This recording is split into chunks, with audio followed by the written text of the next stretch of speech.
Last week we particularly zeroed in on, as far as we could, on the esoteric foundations of the American Republic and matters of that description. And I felt that we were not really doing well with the subject, in as much as an important element had been left out, and so we moved that one for this. And what that part is all about, that we mentioned, which of course is quite correct, that the spiritual foundations of the American Republic were primarily biblical in nature, in what often is called Judeo-Christian, or whatever else you may call it, and that in addition to that, there were all the local developments of sort of spirituality that spontaneously arose among many of the people who came here, and that the principal seat of that was, and probably to some extent still is, the Hudson Valley in the state of New York. That sometimes called the burnt over district and various other things, which has been way back before the founding of the Republic, when the Dutch, the Hollander, were still owned New Amsterdam, that became New York. It was a breeding ground of spiritual ideas and consequently heterodox religious groups, practically right up to the present time. You can ask my friend John afterwards, who goes there quite often, but even now, unusual people, including ourselves, come there and start unusual things of a spiritual nature. So that was the local development, and of course, in addition to that, was the influx of people who came in at that time, in the early days, primarily from England, various Protestant sects that developed in England, and some of them maybe became a little bit too extreme, so then they got on the ships and came to America.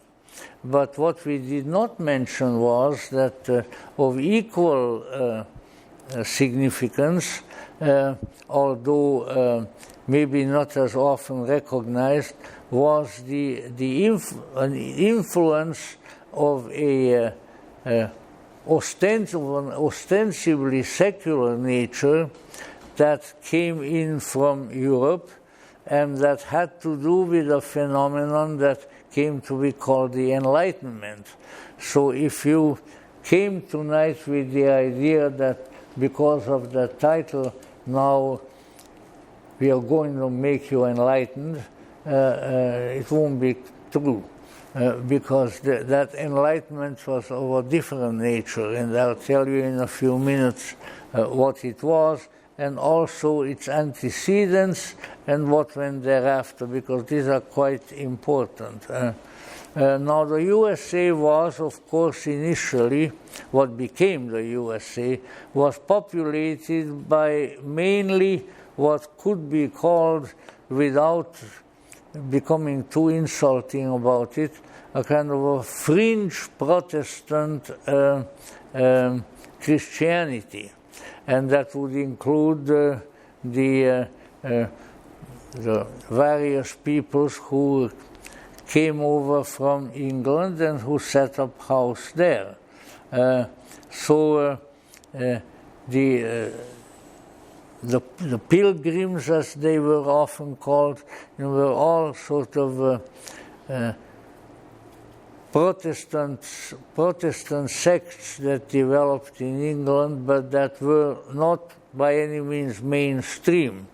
And they, of course, were particularly interested in coming to a new place where they might be able to set up shop and would not be bothered by pre-existing traditions and pre-existing institutions. So it is these people, you may regard them as religious pioneers, or you may regard them as religious weirdos, if you don't mind that term. But certainly there they were, and they were then followed by representatives primarily of mainstream Christianity. And now, in that respect, it's important to remember that the biblical Christian tradition, especially as practiced by that time by the various Protestant groups, was of very great importance and of very great power. I am myself not of a Protestant background, but let's say the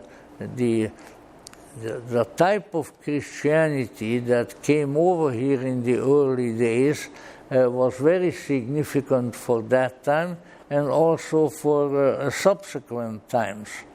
And now then, what we need to keep in mind, first of all, that whatever our present-day impressions might be, or whatever your experiences might have been, the Christian religion, as it developed, of course, in the first century in the Middle East, was of very great cultural importance, and has created, no doubt, in addition with various shadows, also a great deal of light.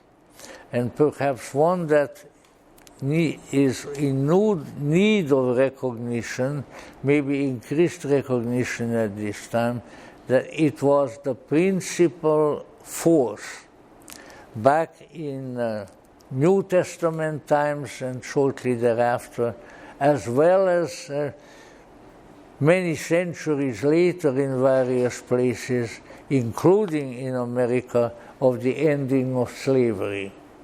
The abolitionists were all strong Protestant fundamentalist Christians. I don't know of anyone else, really. It's just, John Brown's body lies in the grave and so forth. These were all very strong Christians. Even the fact that the Civil War ended when it ended, and that there has been so little recognition or support for the Confederacy from Europe, was largely due to Christian abolitionists, one of whom was the husband of Queen Victoria, Prince Albert, was very much against slavery, and who exerted his influence sort of nicely under the royal table, that England would not give recognition or support to the Confederacy. So let's say biblical Christianity has been of great importance right up to much later American history. Now, that being the case, it's also important to remember that that means that on a very large basis there was a great interest in and much work being done with the Bible, both Old and New Testament. Martin Luther, the principal founder of the Protestant Reformation, one of his famous slogans was in Latin, sola scriptura, only scripture. In other words, that the Protestant tradition would be based on biblical information rather than on anything else. In contrast with that, we have the Roman Catholic tradition that has always recognized, in addition to Scripture, what might be called holy tradition. So that there is the tradition that is handed on by scholars, by saints, by outstanding people, and is then handed on from generation to generation, which supplements and sometimes perhaps even supplants Holy Scripture. But let's say, so the American spiritual background was very biblical and very much inclined, let's say, toward the more daring, the more unusual fringes of the Protestant tradition. Now, however, that was still not all, because there was something going on at the time, just before and at the time and subsequent to the founding of the American Republic, which was not of a religious nature, but which still had very important psycho-spiritual implications. And that is where I think we put into our program that I wanted to hone in to some extent and degree this evening on a phenomenon that was called the Enlightenment. So when you see Enlightenment in our program for tonight, it's not the kind of enlightenment that Gautama Buddha experiences under the fig tree in Buddha Gaya, but it is a different phenomenon that addresses itself something else and that started in Europe. So, however, let's say the Enlightenment and much of its aftermath had a long history and had deep roots in the European psyche, particularly in the French. So please forgive me if I'm becoming a little more historical, but my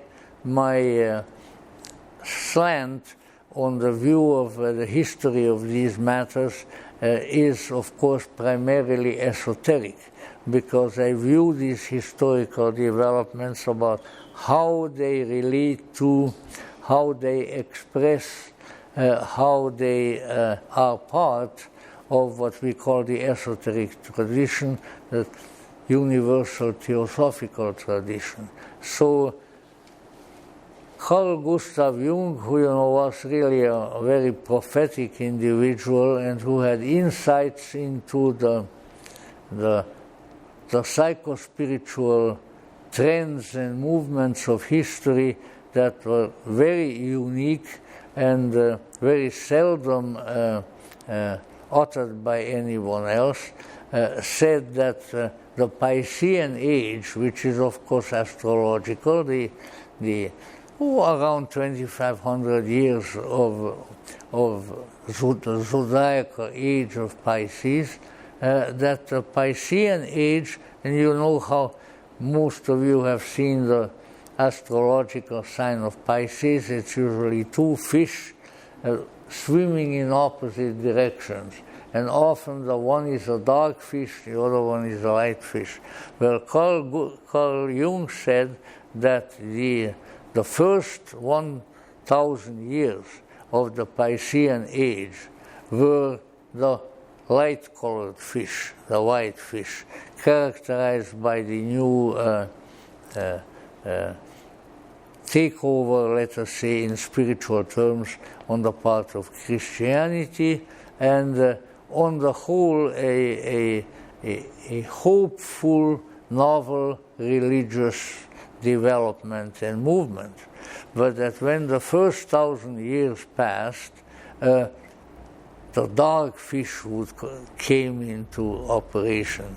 And the dark fish would be the, let's say, aspects and developments of religiosity which have been absent or nearly absent in the religious life of the West until then, and which now made their, in some cases, their comeback, and in some cases they arrived.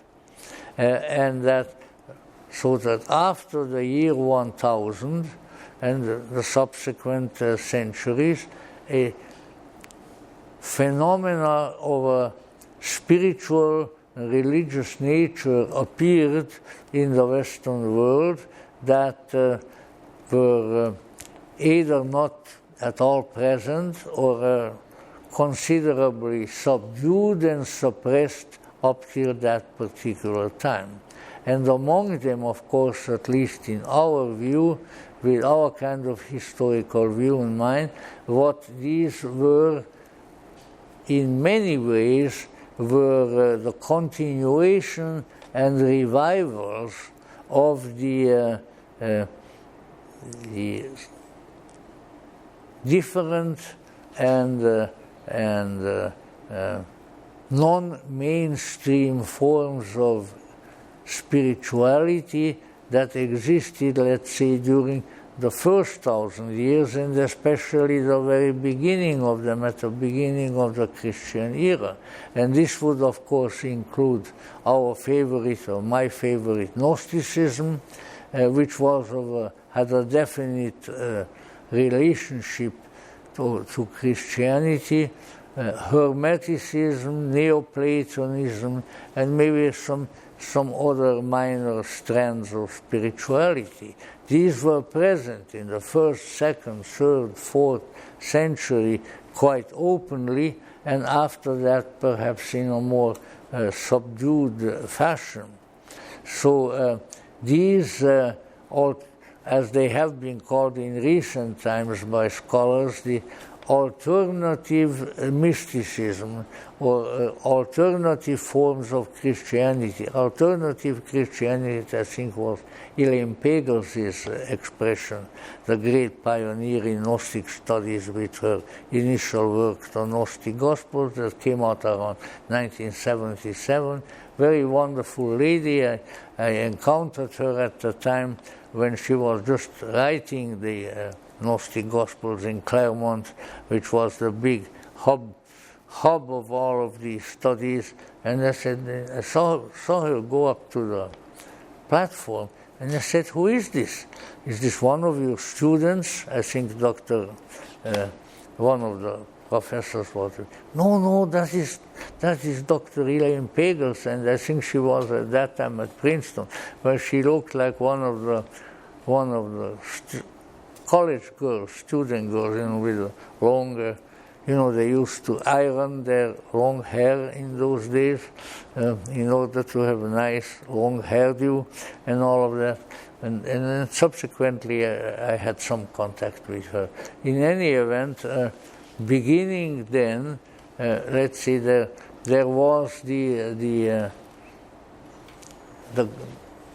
recovery of something that was recovering ever since, let's say, the year 1000, because these alternative spiritual schools, which came to be attached to Christianity, and which were mainly summed up under the name of Gnostic, namely seeking transcendental spiritual knowledge, these were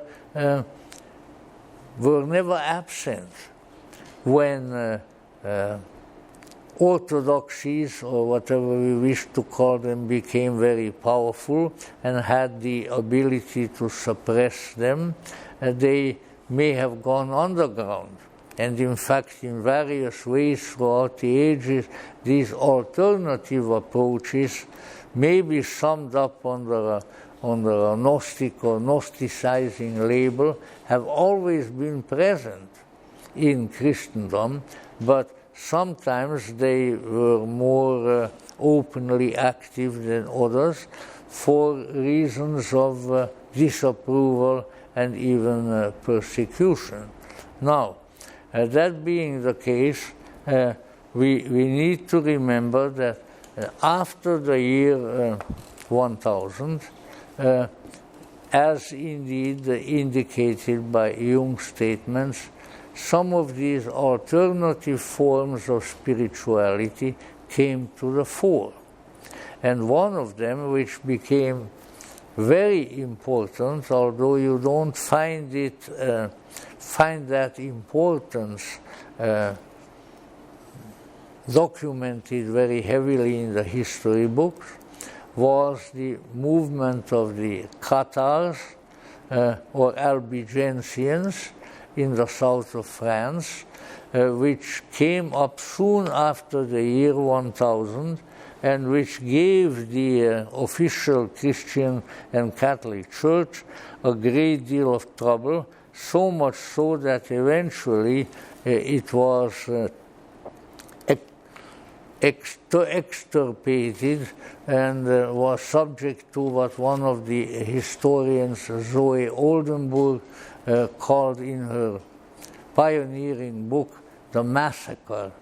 She called it massacre at Montségur because that was the last stronghold of the Cathars. Now, for instance, from 1209, it's only 2 centuries into the new millennium, until well after 1250, there was what they call what is sometimes called the Albigensian Crusade, when at the behest of the Pope and the King of France, very large numbers of warriors, mainly from the north of France, but also from various other countries, poured into the Languedoc area in the south of France in order to extirpate the Cathars. It more or less ended about 1244 when the sacred castle of Montségur, which I'm very happy to have once visited, the principal defense point and holy place of the Cathars was conquered by their enemies, and after which time they only continued to exist in small and usually secret assemblies in various parts of Europe.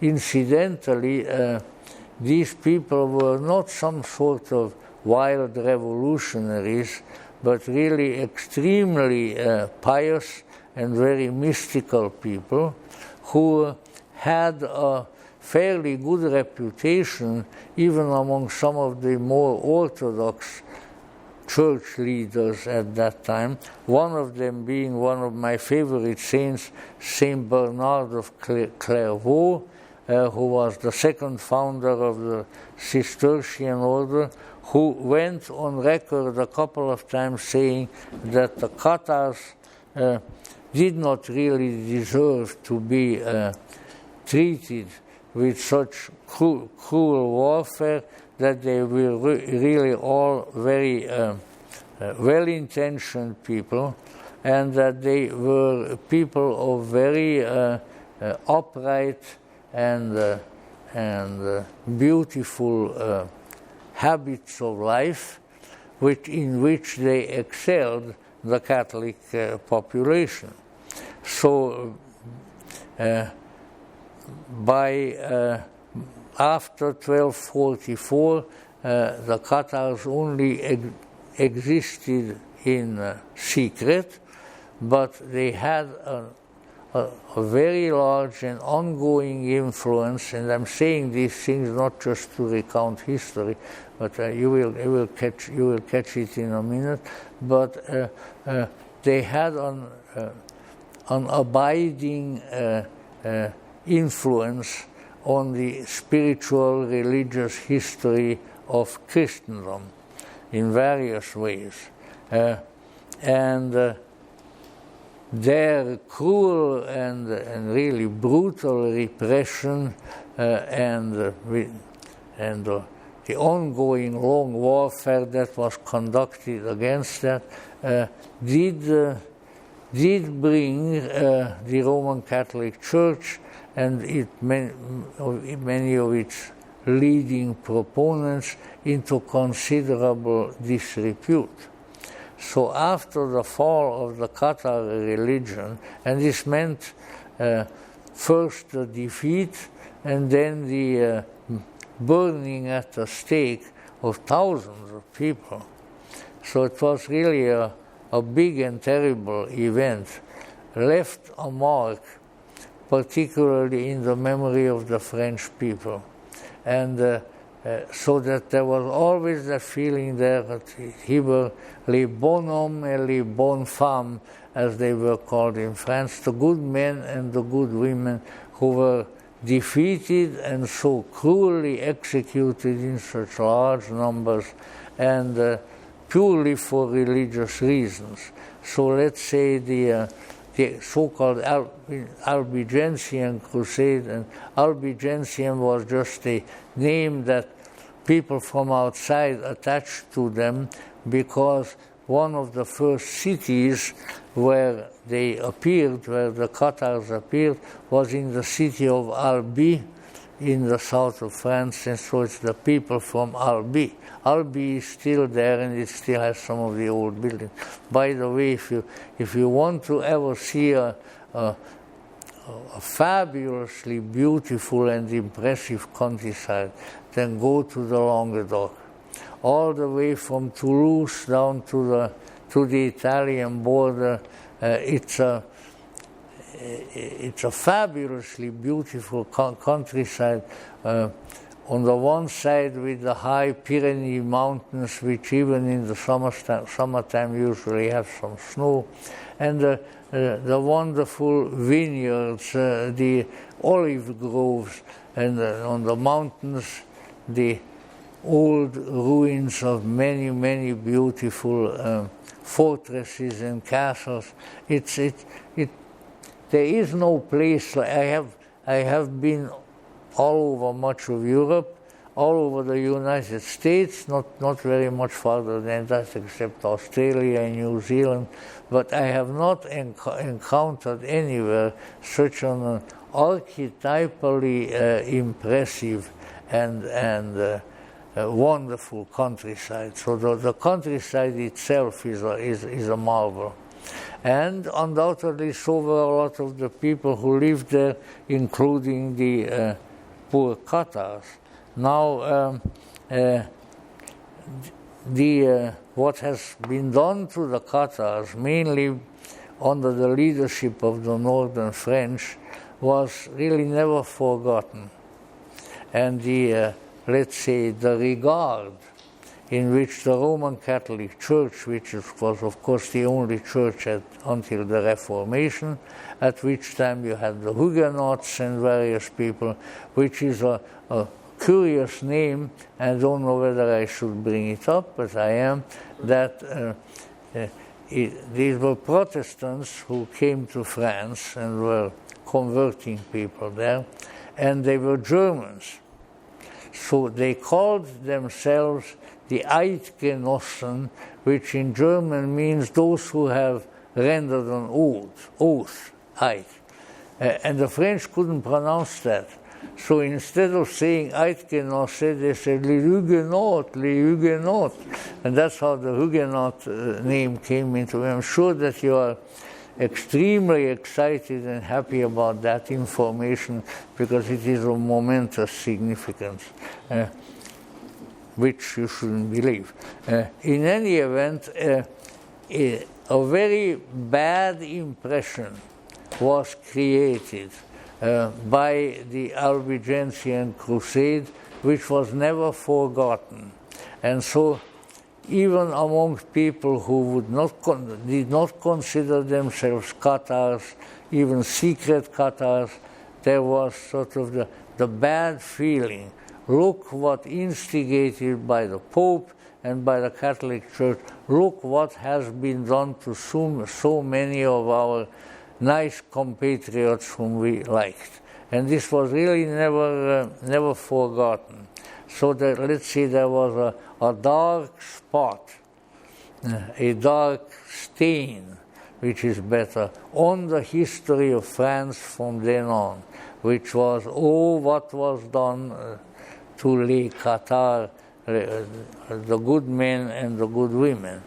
Now, this affected, of course, primarily the people in the south of France, and still does.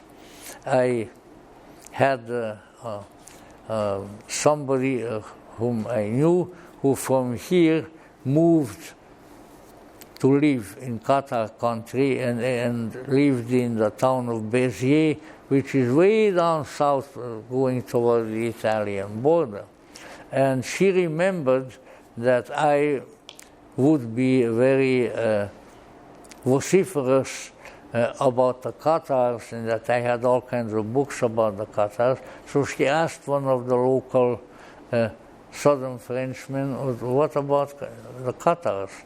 And the man looked at her and said, Qatars, madame? And says, we have always been Qatars, and we still are. We only don't speak about it. And this was in the this statement was made in the 1970s. And when you travel around there, you find the highways, Rue des Qatar, everything, you know. So it's still very, and there is a great deal of interest of people coming from other parts of France, also from other parts of Europe, to pay homage, let us say, to this extinguished tradition. And the curious thing about history is that probably few people recognize nowadays, and it bears some recognition even in this country, that somehow the collective mind, the collective consciousness of people has a long memory. All you have to do is go to Tennessee, go to Mississippi, go to some of the more prominent once Confederate states. Oh man, they remember the Civil War like you wouldn't believe, and not only that, but it looks often, and I am not chastising anybody because after all, I and my ancestors were not in this country when the Civil War went on. So I have very, very little connection with it. But let us say I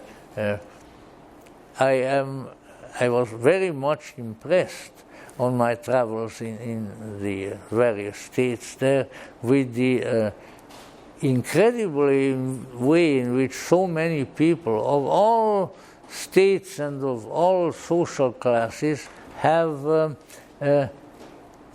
hung on to their history, and you don't have to have a university degree to be interested in history. Why? Because we have, especially if we are from particular parts of the country, particular families and so forth, that history is also part of us. I'd like to make a pun. It's not his story, but our story. And that's the way it has been with the memory of the Qatars in France. All right, now the centuries went on, and we come down to another century, now the 14th century, that is the 1300s. And by that time, there arose another group of people, very different in disposition, but apparently with some similarities in terms of their spiritual beliefs and practices, very different from the Qatars, and yet also, let's say, bringing to France a spiritual orientation that was different. And they were a knightly order of the Crusades. As you may or may not remember, the great nations, Italy, France, Germany, primarily these three, had their own crusading knightly orders, which often referred to as knight monks. The Germans had the Teutonic Order, from which developed ultimately the Kingdom of Prussia. The Italians had the Order of St. John or Order of Malta, because they had their place in Malta for a long time. And the French had Les Templiers, the Templars. because they were founded on the site or alleged site of the ancient Temple of Jerusalem during the Crusades. And you know how that in Holy Land there was always some kind of a war going on right to the present time. So anyway, they were primarily French, although they had some branches in other Catholic countries, Spain, Portugal, England. They never had any in my country, Hungary, but where I came from. But let's say these people obviously had their extension of their order with many knights in the Holy Land, because that was their purpose. In fact, they were founded in order to protect the pilgrims, of whom there were many who would go several times during the year to the Holy Land. It was a time when pilgrimages to important religious sites were very popular and very big. It's a psychological phenomenon. At certain times in history, and that was, around that time, in the 1200s, 1300s, people had an incredible urge to go to the Holy Land, where Jesus, of course, and the various biblical figures lived, and that somehow their pilgrimages were sort of the expression of their fervent longing for religious depth. We have to realize that people do things often which are symbolic. They may not know that. It's not that this means that, but they went there because they were looking for something. What were they looking for? Well, obviously something that they thought should be in Christendom and was no longer there or was not available to them, so they went to the Holy Land from various nations, as I just indicated. And the Knights Templar of French leadership were one of the mightiest, and that also became sort of the most well, I don't know how should I put it, the most well-heeled of the knightly orders. The Templars had more money than anybody. Why? Because they were the first bankers. In other words, you wanted to send some money, say from, I don't know, from Toulouse to Paris. You didn't have to put it in a bag and then incurring the danger of all kinds of robbers and so forth, slowly make your way on horseback to Paris, but you went to the nearest Templar commandery and you would tell him, Monsieur, look, here are so many francs, would you transmit this amount of money to somebody in Paris, where they also had Templars. So the things being they were able to take money in one place and pay it to somebody in another place. They didn't have to transport the actual money. So that's the beginning of banking industry. In Italy, it was the illustrious dynasty of the Medici, who did a great deal for art and science and everything in Italy, and had about at least 2, maybe 3 popes in their ranks. The Medici were the bankers. And in fact, in the coat of arms of the Medici, you have 3 golden balls, which are the emblem of the banker, or what you might call it. You have them here too, where you give them some, they will hold your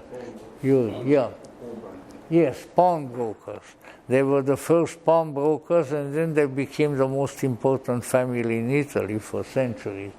So, don't look down on a pawnbroker. They can be very important people too.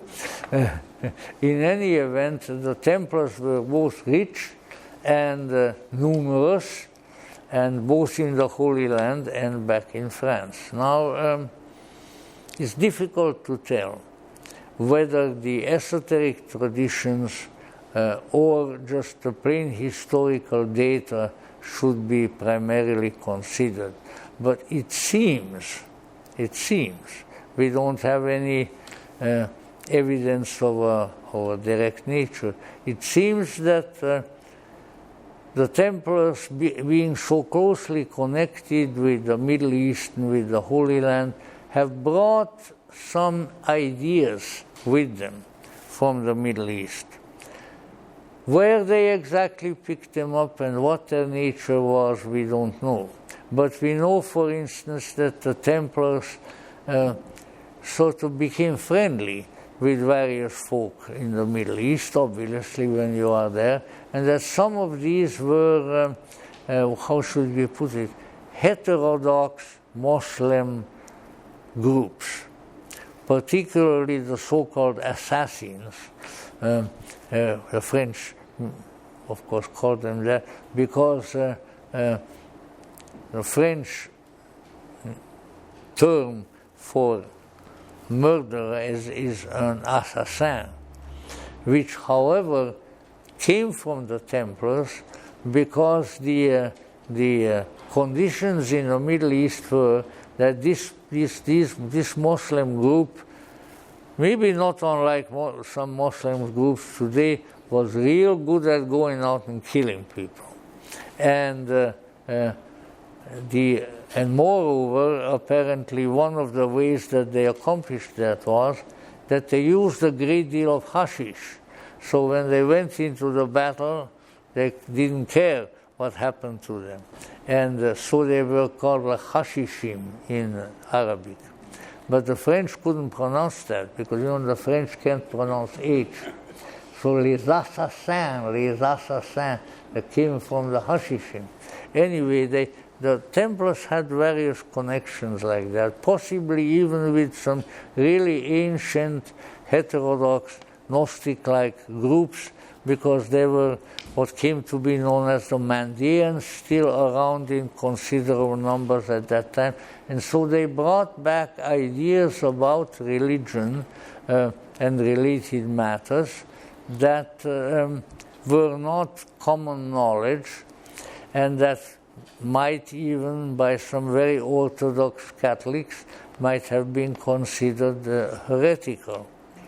So what happened was that as the time went on, and when it came to the 1300s, in 1307, which is the dolorous date, in 1307, an international conspiracy. For those of you who like conspiracies, you know, you should listen. But it was really a conspiracy. You know where the word conspiracy comes from? Latin. Conspirare, to breathe together. So when a bunch of people stick their heads together and they go, you know, it is a conspiracy. Because they don't want to talk loud, they don't want to even breathe loud. No, in any event, so there was a conspiracy, the chief leaders of which were the then King of France, who was rather incorrectly named Philippe le Bel, which means Philip the Beautiful. There was nothing beautiful about him. He was a greedy, nasty individual who didn't even look good. But, you know, I don't know. Anyway, Philip le Bel and the then Pope Clement, I can't remember this number at this point, and who was also a Frenchman. So they came up with the idea, look, if we did away with this Templar order, we could take all of their money, and we could take all of their castles and all of that. So they cooked up a narrative, as they call it now, that these were bad people and that they were heretics and practitioners of devil worship and things like that. That'll always scare people, you know. If you can smear somebody in that way, you got it made. So they did, and then finally, after a lot of propaganda against the poor Templars, in 1307, on the famous Dolorous Friday, October the 13th, they fell upon the Templars. They arrested all of the higher up, the officers of the Templar order, including the Grand Master Jacques de Molay, put them in jail where they kept them for a number of years and then executed them. In fact, those of us who have some feeling for the old Templars often, when we are in Paris, tend to go to a little island. You can reach it by just going down the road right next to Notre Dame Cathedral and keep going. Then you get to the Seine River, and there on that island, Jacques de Molay and about a dozen of his fellow officers of the Templars were burnt at the stake, which was the favorite form of punitive execution at that time. So, and then, but of course they had order houses not only in practically every hamlet and town in France, but all over the place, in Spain a lot, Portugal, elsewhere. And so let's say the tradition of the executed and innocent Templar knights continued. I don't want to digress, but let's say, I think I mentioned that in one of the earlier lectures, that there is considerable evidence indicating that some of the great travelers who subsequently went to different places, including America, such as a certain Genoese Navy man called Cristoforo Columbus, who had Templar connections. If you look at the reproductions of the sails of the Santa Maria and the various ships of Columbus, there's a strange looking cross there that you don't find anywhere. It's a Templar cross. So, the Templars were officially extinguished, but they were still around. They knew how to do various interesting things. Incidentally, you might also say, just as a thing that, something to introduce, that from their foundation, the Templars were greatly championed once again by my favorite Saint Bernard of Clairvaux, who actually doesn't have anything to do with the Saint Bernard dogs, except that there was a monastery up in the Alps, in the French-Italian Alps, where they bred the dogs that then came and rescued people in the mountains. They were named after Saint Bernard. But and in fact, among the founding members of the Templar order, I think there were no less than probably about 10 close relatives of Saint Bernard himself. Saint Bernard was from a French noble family, Comte de Tesselin, and all of his cousins, or a lot of his cousins and nephews, and so all became Templars. So there was a certain connection there, but there they were now cast into ignominy and into the flames. Now, this was, again, if you don't mind me using a vulgar term, this was a big deal.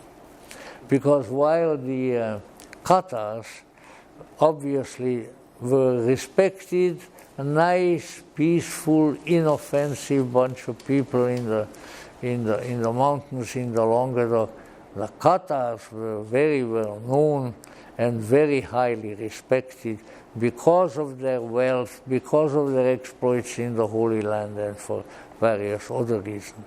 So when the Templars were extinguished, shall we say, done away with, almost every Templar who was executed had relatives in the knightly and noble families in France.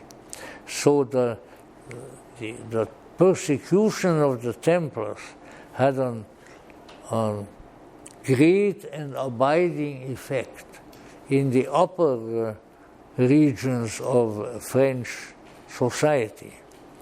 And this in turn caused, let's say, a hereditary disaffection of a wide and influential strata of French society against two things, against the Roman Catholic Church and against the king. Even though this was still a different dynasty, quite different from the Bourbons, where was poor Louis XVI, who got his head chopped off and so forth. But still, somehow the idea that the royal power and the papal power were both corrupt, and that they ended up in the slaughter and the plunder of the Templars, of whom they were all very proud. This went on century after century.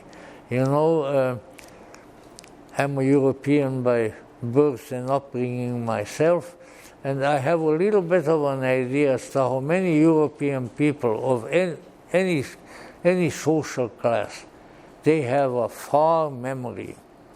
They are like elephants in remembering things.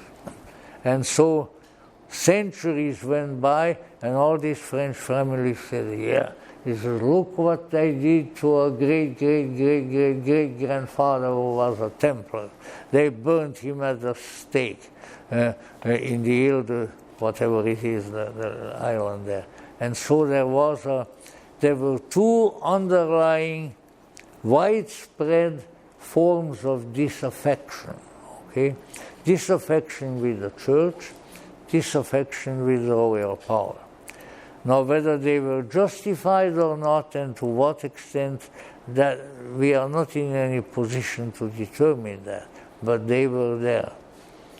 And centuries later, when a king of France, Louis XVI of the House of Bourbon, and his poor young queen Marie Antoinette, who was the daughter of our Austrian emperor and Hungarian king, were led to the guillotine to be executed, presumably. The story goes that King Louis said to the people who were around, this is the revenge of Jacques de Molay. Which could very well be the case. In any event, now we have come, we don't even have to go that far except in a few minutes' time, to the antecedents, let's say, of the French Revolution.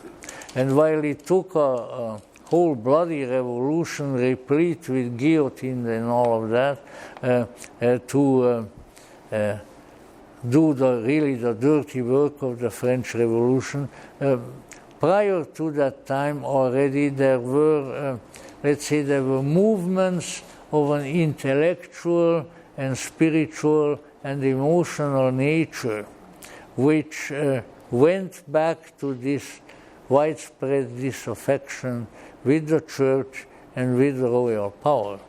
And so what happened was that, the French are very smart and very intellectual people. If you want to have a real good and prolonged dialogue on any subject with anybody, pick a Frenchman. It can go on and on and on. In any event, so a number of people arose and said, well, we've got to do something about the power, the influence of the Catholic Church. Now, that was not an easy thing to do in France, because it France was known since the time when the Gauls were converted to Christianity. They were known as the eldest daughter of the church. See, somehow the symbolic figure of France was always the Madeleine, a figure of a beautiful woman, which of course was appreciated by the women of France and maybe even more by the men of France. But let's say, the decision was reached that maybe the way to defeat or at least to reduce in influence the Catholic Church, in spite of its long and powerful connection with France, was at the intellectual level. And so by then, of course, there had been various developments, literature, history, all kinds of things, and within these developments there arose some very adroit and very verbal people who wrote beautiful books of various kinds, and who initially were called the encyclopedists. And D'Alembert, Diderot, and I think there was yet a certain, what they said was, we will create an encyclopedia of many. This was the first encyclopedia in history as far as we know. And in a series of volumes which will contain all the knowledge that the human race possesses. Now, only a Frenchman can be so arrogant as to imagine to be able to pull that off. And I like the French, but that's what they went. So the encyclopedists and people who gathered around them, great writers, great poets, and very interesting people, probably led by Voltaire, who was known everywhere, all over Europe. He corresponded with all the crowned heads of Europe, with Catherine the Great, with Maria Theresia, with others, and who these people were not just encyclopedists, but they were les philosophes. They were philosophers. And their influence was way beyond even France, and within their literary and philosophical and other even scientific works, there was always concealed some powerful barb. Who do you think against whom? The Catholic Church. And let's see, their argument was, and it's not an entirely unjust argument, that medieval Catholicism was often a little better than a superstition. That there were people believed in a lot of strange stuff, some of which probably was quite worthwhile to believe in, but then others that were not. So that, let us say, there had to be some force, some psychological force in modern terms, whereby the prevalence and the power of there was still only the Catholic Church. The Protestant churches haven't risen yet, that came a little bit later, where the power of the Catholic Church could be cut down. And so how was this done? Well, I think the principal argument, which was the principal argument of what came to be known as the Enlightenment, was the fact that the teachings of the Catholic Church, or the majority of the teachings of the Catholic Church, didn't make any sense. That they were illogical and useless, and more or less in the nature of superstition. Now, of course, if you get to be very strict about it, you can see that about almost any religion. Why? Because religions are not supposed to be rational. Religions are supposed to be spiritual. And there is a difference between the two. But this difference was denied by the Enlightenment people. He said, we need an enlightenment where people are going to use the reason, the raison. See? And with that reason, they will be able to prevail, and they will be able to prevail against superstition and against, let's say, irrational religiosity. Well, as we have come to find out in history, that reasoning of these reasonable people didn't really work. Because what happens is when people abandon, I think it was Chesterton, the great English writer, he said that when people stop believing in religion, they don't come to believe in nothing, they come to believe in anything.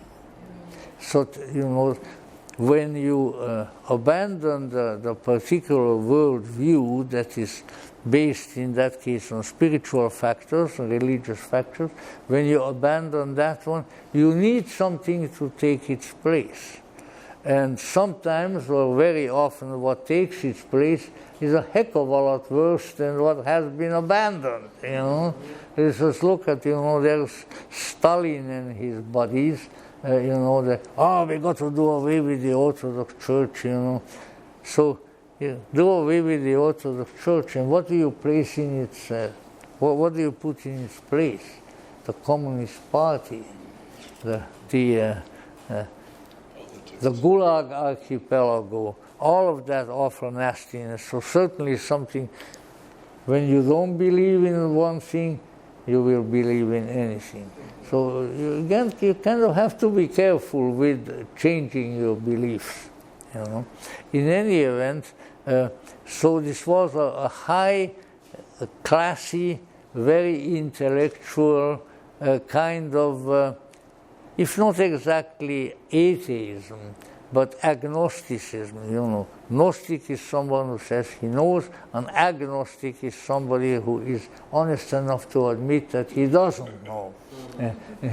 So these folk they really wanted to create not exactly a secular religion, but an ambience that would be without all the beliefs and commandments and so forth of the Catholic Church, and which they felt would redound to the benefit of humanity. And they were high intellectuals, great writers, poets, philosophers, and so forth, and as such they had important people listening to them. As I said, the Catherine the Great, who was a religious Orthodox Christian, corresponded with Voltaire and others, important people have. So they were in with the people who were important all over Europe because of their intellect. Also, their Enlightenment ideas had penetrated to other countries, but probably owing to the differences in national character, the Enlightenment philosophy, which placed so much emphasis on reason, but of course which had many other features also, in other countries took a different form. For instance, the two most important figures of the Enlightenment in Germany were poets and playwrights. You probably guessed it already. Friedrich von Schiller and Johann Wolfgang von Goethe. Now, these people were also, they were, as they used to call them in those days, they were free spirits. In other words, by then the Reformation happened. So it wasn't just the Catholic Church, but dogmatic religiosity of all kinds that they were against. And Goethe, for instance, very freely wrote about how unhappy he and the other German intellectuals were about the destruction of the Cathars. In fact, he wrote, and that's still a very, I'm trying to recall the German, he wrote, there were those who knew the Father. Where are they? They burned them all. Mm-hmm. So these were people who looked beyond the sectarian limitations. And let me tell you that the Protestant Reformation, I almost said revolution, which it really was, the Protestant Reformation did not bring greater religious tolerance to Protestant countries like Germany. Far from it. The Lutheran clergy that took now and that took all the beautiful buildings. To this day, if you go to Germany and you look at the churches, in most communities you will find two churches. One of them is beautiful architecturally and old, nice, nice old architecture and artwork, and that is the Lutheran Church. And the other one is modern and ugly, and that's the Catholic Church. And why is that so?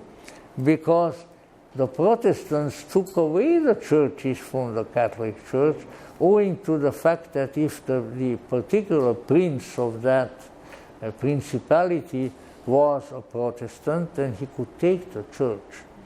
Cuius regio, eius religio was the Latin saying. He who owns the land, to him belongs the religion. And so to this day, that's how it shapes up. So obviously these folk didn't have all that easy a time because, when you hand power away from the Catholic priests and you hand them to the Lutheran pastors, it wasn't a big improvement. Far from it. They were often less charitable and more ignorant than the Catholic priests and monks had been. But there they were. But let's say the two great, as in German we call them the Dichterfürsten, the poet princes, Schiller and Goethe, were all enlightened, but they obviously had sources of inspiration, which you definitely can see, particularly in the Faust, the great magnum opus of Goethe, that this man knew something. He was tuned into something that other people were not, and that there is a great deal of esoteric mysticism right up to the end. If you're going to read the Faust, don't just be satisfied with, in most bookstores they'll just have the first part. And that's a fragment. But if you have Faust 1 and Faust 2, then you will have an idea as to what Goethe was really driving at. He was driving at salvation, enlightenment by way of the Gnostic principle of wisdom, wherein at the very end, in the very last verse of the second part of Faust,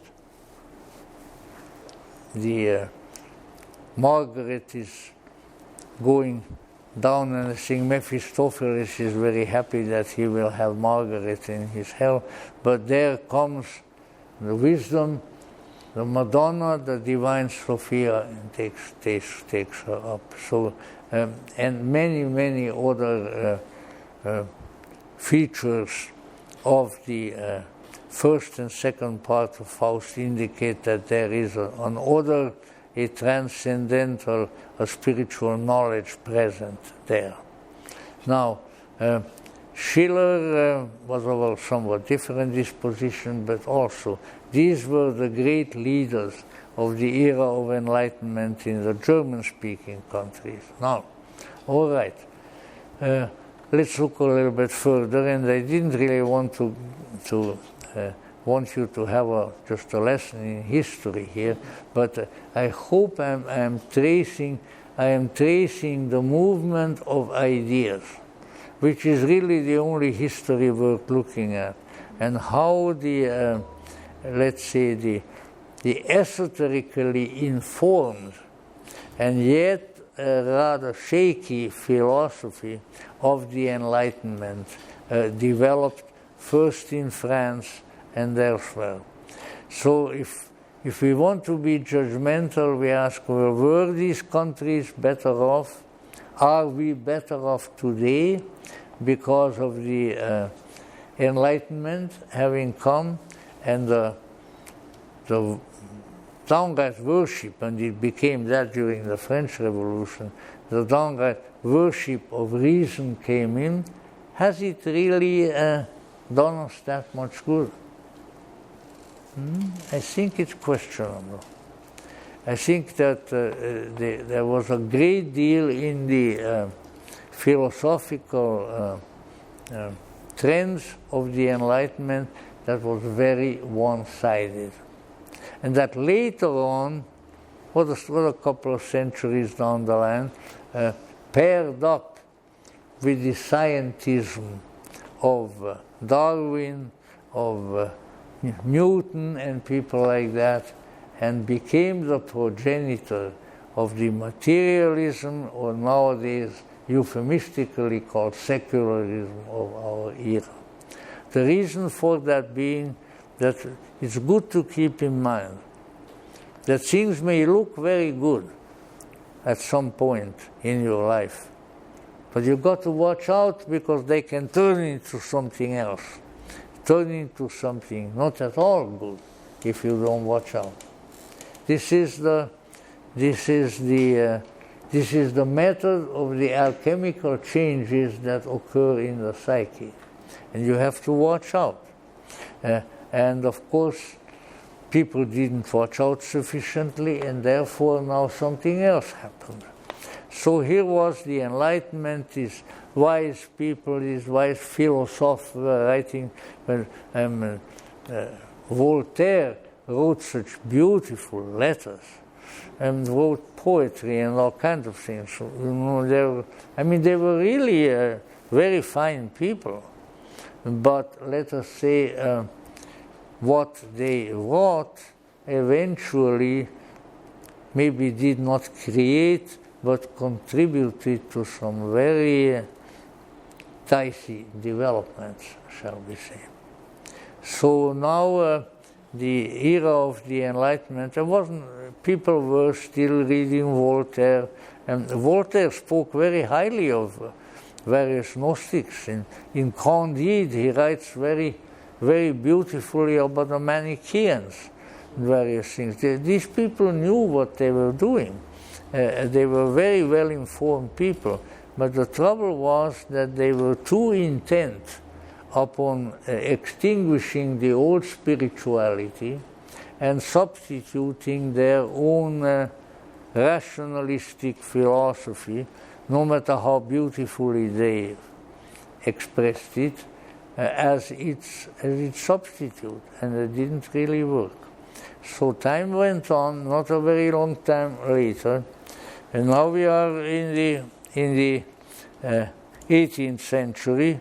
Of course, there is the Enlightenment, the encyclopedists, and Montesquieu, and D'Alembert, and Voltaire, and all the rest of them. And then comes what? There comes a great and faithful development of the French Revolution, which initially, like they so often do, looked quite well. I mean, there were some really fine people there, including the one who became such a great ally of the United States and such a big friend of George Washington, the Marquis de Lafayette. I mean, these were good people.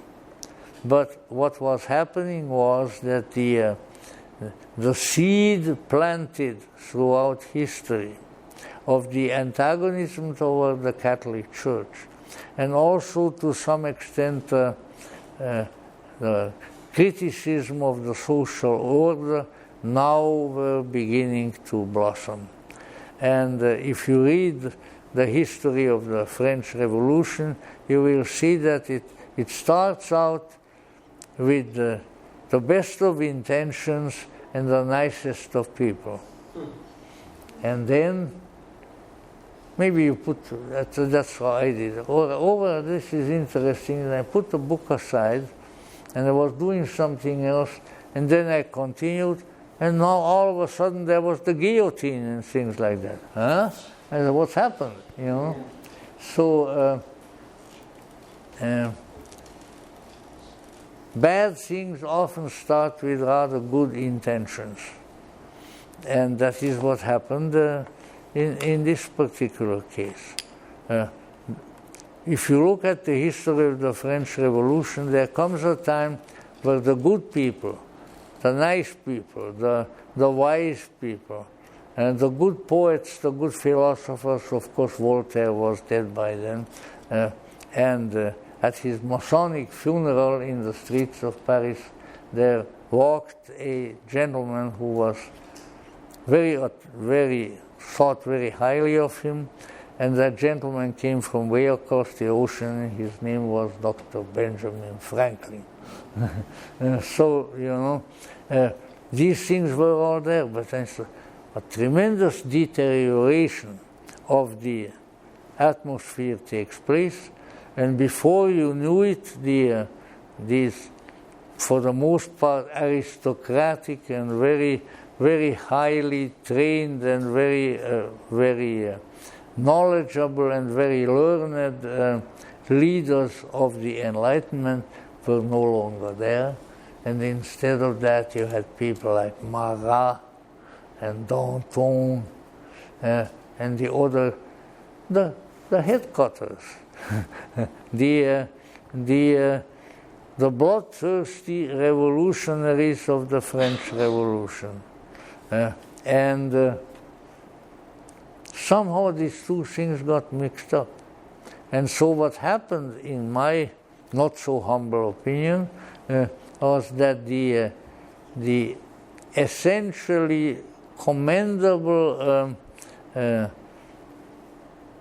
intentions of the philosophers of the Enlightenment and of their followers, the creation of a more mental universe based on reason, developed into a horror. And it is still known as that, the reign of horror. My great-grandfather was in Paris at the time, although he was Austrian, but he was in business, in the banking business, in fact, and he had gone to France on business, and meanwhile the reign of terror broke out, and he came back. He was traumatized for the rest of his life. I saw some of his diaries and so forth where he said that he wanted to move to a country that was as far away from France as possible, and so he moved to Hungary. And that's when my family ended up in Hungary. It's got worse and worse and worse. And so how can we explain that? How can something where you have so many people, good people, refined people, people of good manners, then change into a horror where the blood flows in the streets so that it is ankle deep? And it had also follow-ups. So then if it hadn't been for really a foreigner, because he was born and raised on the island of Corsica, which sometimes was French, but which really ethnically is mostly Italian, Napoleone Bonaparte, who then became the French Napoleon. If it hadn't been for him, probably the horror would have gone on much, much longer. But let's say the whole atmosphere of Europe changed, not for the better, but for the worse. And that went on for years.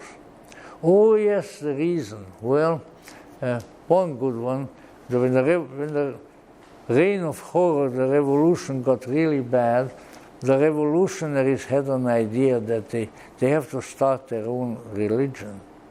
So they got an actress whom they could persuade, whom they dragged off to the cathedral. They sat her on the high altar, and they declared her the goddess of reason. Not a very reasonable action, I would say. In any event, all kinds of things like that. They were going to start their own religion, they were going to start their own science, and all kinds of things.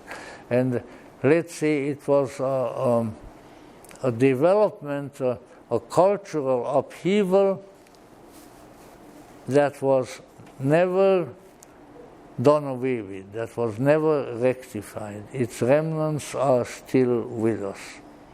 And the remnants developed into various other things. Fortunately, with the coming of Napoleon and so forth, things were made to quiet down some, and Napoleon tried to fit into into the community of the various societies, but somehow, let's say, the fruit of the era of Enlightenment turned out to be pretty difficult. It did not bring more light, it brought more darkness. And then, the way these things are, things get, as time goes on, things often don't get better but worse. So once that was over, still 19th century, Napoleon had been there, things got somewhat smoothed out. And then 1860, there broke out the Franco-Prussian War. What that merely was that the French government under Napoleon III, I think by then, the French government and the Prussian government got into each other, and so a great big war developed. And the Prussian Germans came to occupy a lot of France, and this was the first time, I think, that the French mantra "Sale Boche," dirty German, was coined. So, and the Germans won. The last time that they won anything, I really don't want to talk badly about the French because I like it. The last time that they really won anything was under Napoleon I, because he was a good military man. He was an artillery officer and a good strategist. But after that, it always went pretty badly for the French. So here was the Prussians beat them in the Franco-Prussian War, and meanwhile, probably because of the disaffection with the government in the wake of the loss of the war and things like that, another revolution broke out. You don't hear too much about that. You don't hear too much about it because it hits a little bit too close. You know what it was called? It was called La Commune. La Commune. And the people who followed the Commune were called les communistes. That's where the word communist came from that particular revolution. And if the reign of terror of the French Revolution was terrible, what these guys were pulling was much more terrible and would have gotten even worse if they hadn't been put down. They wrote their plans. These people there are always some crazy intellectuals among them, and they often have to write everything down. So they wrote down their plans. All the great public buildings of Paris, of French history, they were going to do away with, beginning with Notre Dame Cathedral, the Tuileries, everything, Versailles. All of these things have to be done away with, burned down, and on and on and on and on. And of course, they were also engaging in their favorite and frequent pursuit of killing people. So finally, a general, Marshal MacMahon, of Scottish descent, MacMahon, who was an ancestor of Ed McMahon of television fame. I did a wedding once for Ed McMahon's secretary, and I talked to him quite a bit. And I asked right away, are you related to Marshal MacMahon? He said yes. So then right away we had a great conversation. So MacMahon came in and beat down the Commune and built a beautiful church, which is really a fabulous place to see in Paris. On the top of Montmartre, on the mountain, is this snow-white sort of neo-Byzantine structure, the Église du Sacré-Cœur de Montmartre. That was built because Marshal MacMahon became then the president of the Republic. He made a vow that if he was able to beat the communists, he would build a church. And it was the Church of the Sacred Heart, and it's still there. Wonderful place. Now then, anyway, there we were, and from then on, extreme movements of this kind of radical nature that were seeking the complete transformation of society in their own image, came to mimic, to the extent that they were able to do, the Commune. And that is how communism started. Now, of course, there were ideological factors added to it by way of the coming of Marx and Engels, who were not Frenchmen, and they were in England, and they were sitting in the British Museum cooking up their weird theories, which are still with us.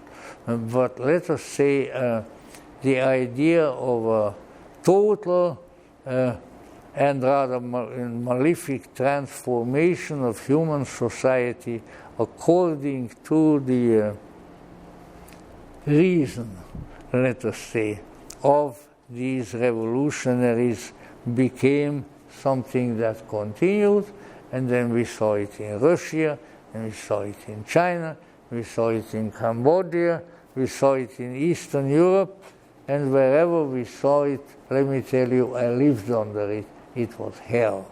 It was really hell. And it still is. So now, where does all of that lead us? I think it leads us to one thing. And it's not so easy to discern. You need a little bit of Jung, you need a little bit of occultism to it.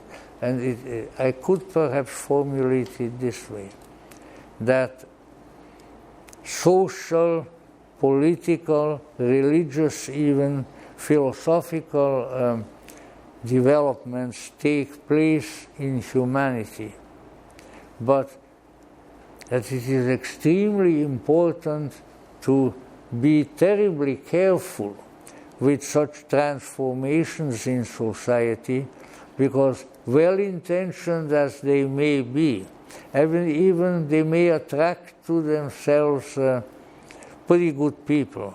The time comes when it becomes dark. The time comes when the tricolor and the Marseillaise and who who doesn't like the Marseillaise? I mean, it's one of the most stirring, wonderful things, you know, Allons enfants de la patrie. And I'm not going to go further because I'm not a singer. But let us say these things at first very subtly, and then anything but subtly change. And they change in many ways into their opposite. They preach freedom and they bring slavery. They preach an enhancement of life and they bring the extinguishing of life. They bring an increase of wages and of lifestyle for people, and then they bring a system that takes all of that away. This is what has happened in many European countries. This is what has happened in the Russian Revolution and in many other places. And it is the old alchemical principle that you always have to consider the opposite of what you are espousing. If you get too enthusiastic about an enlightenment, then that enlightenment will turn into darkness. And of course, one of the, I mean, there's many items could be mentioned, and I don't want to keep you here forever. But let us say the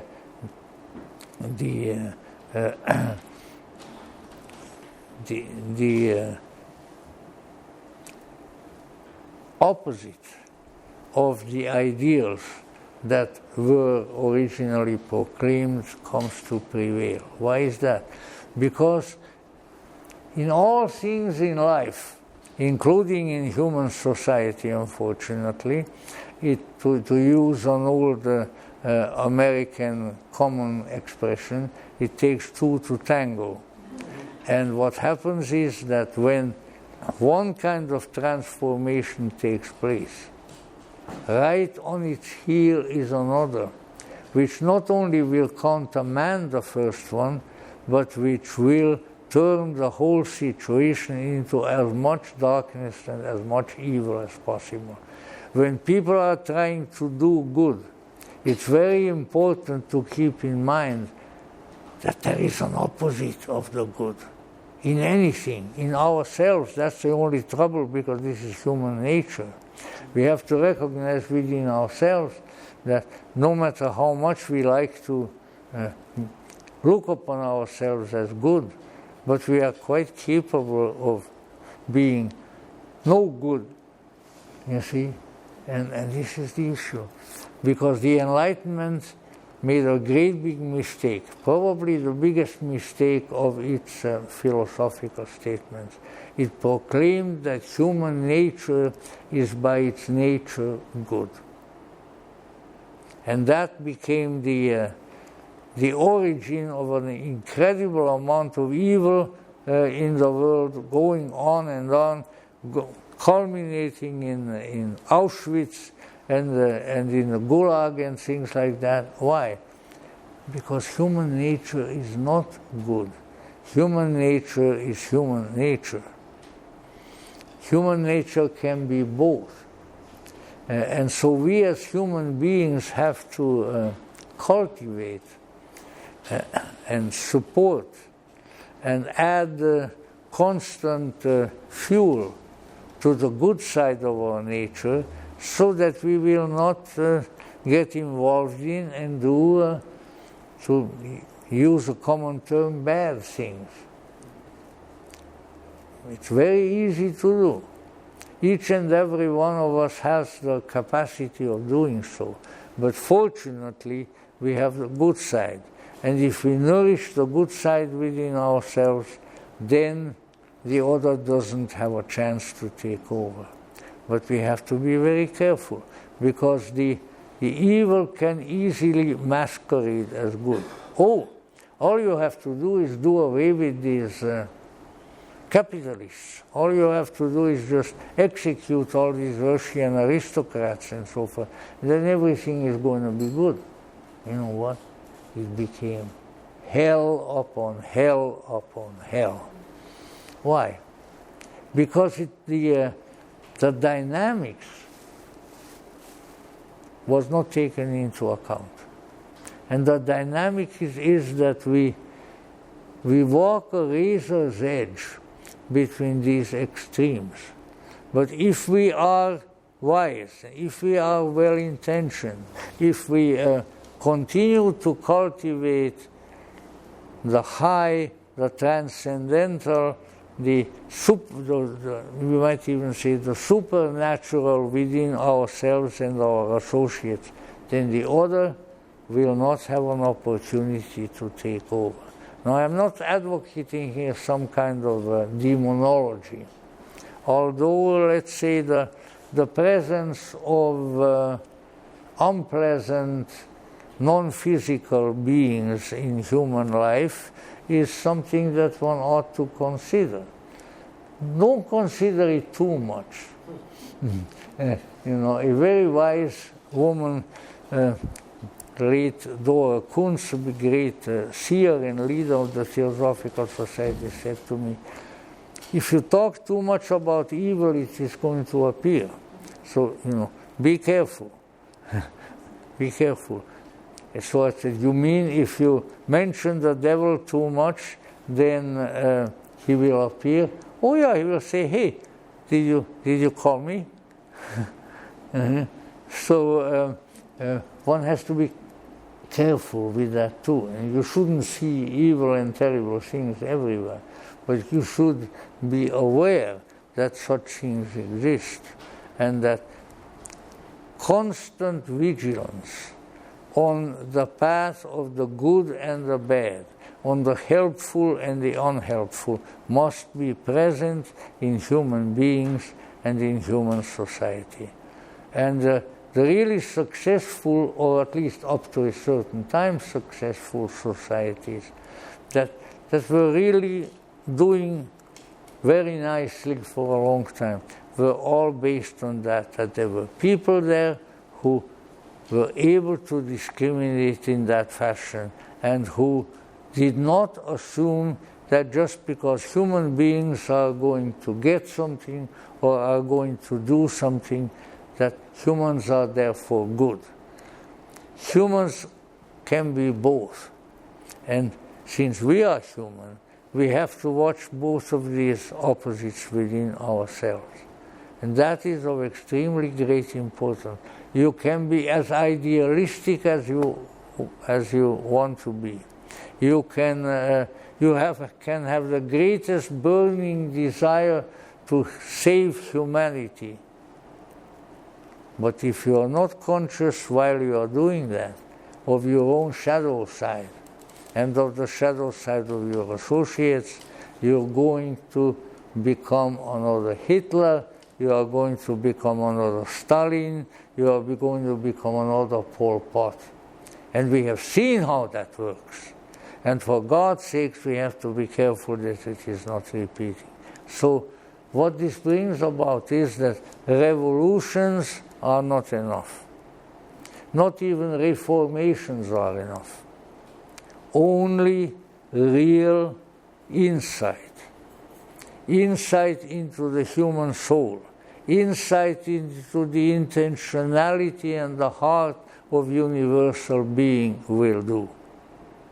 So, you can call it a religion, but a transcendental, an other than physical aspect of life and of consciousness needs to be considered and needs to be incorporated into our thinking, our feeling, our intuitions, our activities.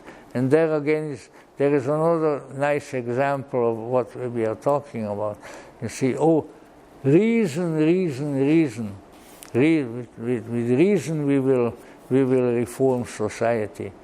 Well, what is reason? It's the thinking function, or the function of the thinking function, as Jung would call it. And the thinking function is only one of several functions of our consciousness that we need to attend to. There is sensation, there is thinking, there is feeling, there is intuition, and after that there is a transcendent function, because we are multifaceted beings, and we have to call out to all of these.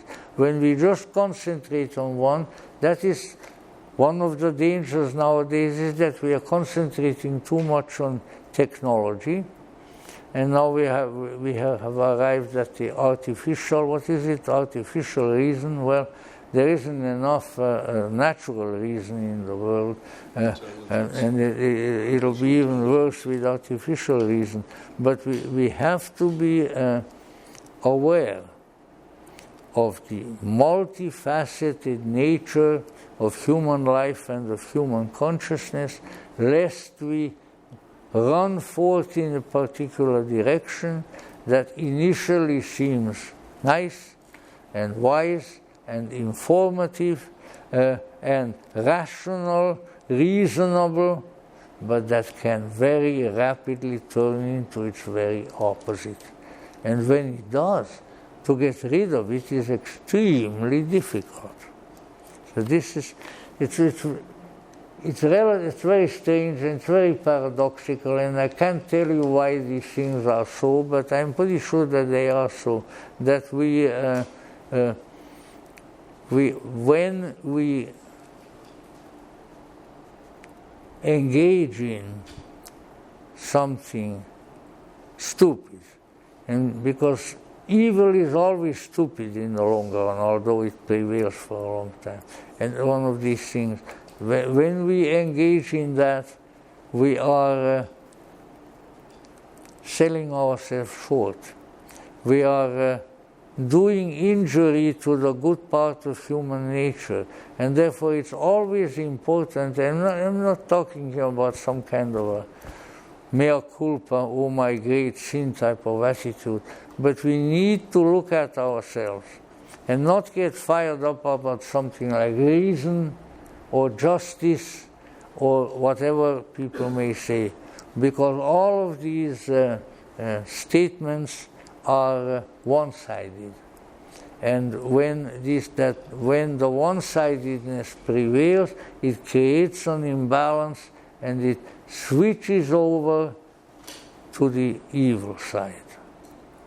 So evil is just not that there is a devil thinking up evil things, but evil becomes evil when we overdo what we think is good.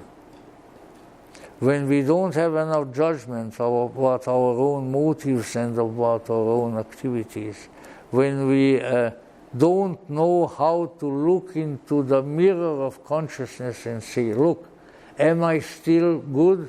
Am I still well-intentioned? Am I still compassionate? Am I still kindly? Or has something else crept in? And when it creeps in, then in miniature or wherever we are, the same sort of thing happens. That first there are the philosophers, the Voltaires and the Diderots and the D'Alemberts and the rest of them, and then comes the guillotine, and then comes the cruelty, and there comes the fanaticism, and then comes the evil. Only we can stop these developments from happening. And the best place to start stopping it is within ourselves, because we are ultimately the creators of the world. And if our creation is well-intentioned, if it is grounded in goodness, if it is grounded in our mysterious internal relationship to each other, and if we work with that, then we cannot go wrong. But don't come to me with the fact that human nature is good. Human nature is neither good nor bad. Human nature is neutral.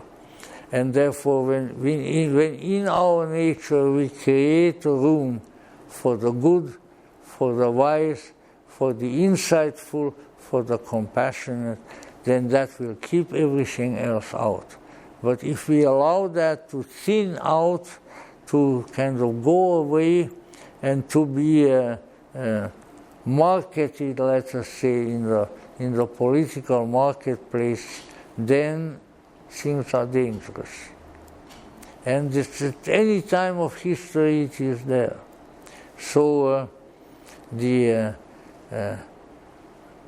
reign of reason has proven itself to be the reign of foolishness. But there was still always something good, and there still is.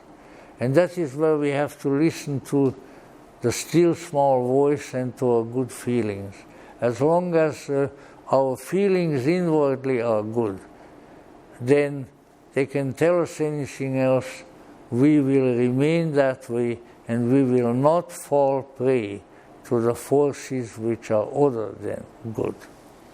So our history, the history of the West, had taken a terrible turn, in my view, with the French Revolution and what surrounded it. It had tried to pull itself up from time to time, and one of the places where it pulled itself up very nicely for a long time, up to now, but now is a point of danger, was in the United States. While the guillotine was cutting off heads, while the blood was flowing in the streets of Paris ankle deep, we did not have anything like that in the United States. Why? Because we had well-intentioned, wise people who did not just trust human nature, but we said that if we are indeed going to be good, we have to do good. And they did, and it is their work that has brought us to this point. And if we watch out for their heritage, and if we cultivate their ideals, no matter what other ideas might be around, then we will be able to continue to have a mysterious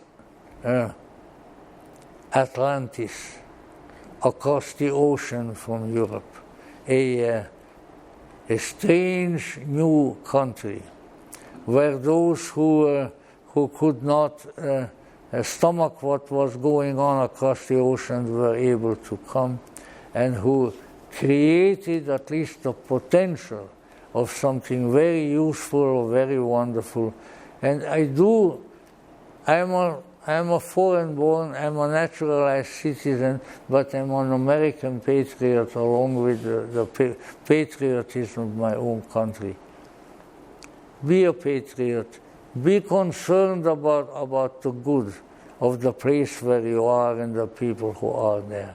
And then you will prove to the world that this country, that this nation can re-become and remain one of the great salvational elements of the world, because we have here all it takes to continue to create something really good, really just, really wonderful, really kind.